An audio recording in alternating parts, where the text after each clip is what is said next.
বৌমা। ও হ্যাঁ মা, বৌমা। ডাকছেন? মাথাটা খুব ধরে আছে বুঝলে বৌমা, এক কাপ চা বানিয়ে খাওয়াতে পারবে? যা বাবা, চা কি করে বানাবো আমি? মা তো আমাকে কোনোদিন শেখায়ওনি চা কি করে বানাতে হয়। এই ঘন্টুটাও এখন বাড়িতে নেই, কি করব আমি?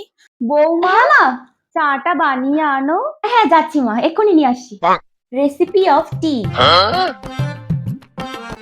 এই তো সব চলে এসছে, এখান থেকে স্টেপ বাই স্টেপ করে নিই।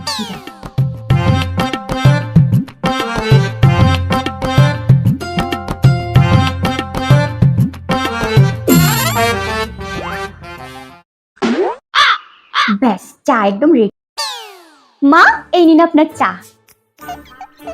গো বৌমা, তুমি চাটা কি কম জাল দিয়েছো? চা পাতাগুলো কেমন ভেসে ভেসে আছে। জাল? আমি তো কোনো জাল দিইনি মা। তুমি চা জাল দাওনি? তুমি চাটা করলে কি করে? ওই তো ফোনে যেভাবে দেখেছি, জল, চিনি, চা, লবঙ্গ, এলাচ সবগুলো ইনগ্রেডিয়েন্টস দিয়ে ভালো করে নাড়িয়ে চাড়িয়ে রেডি চা।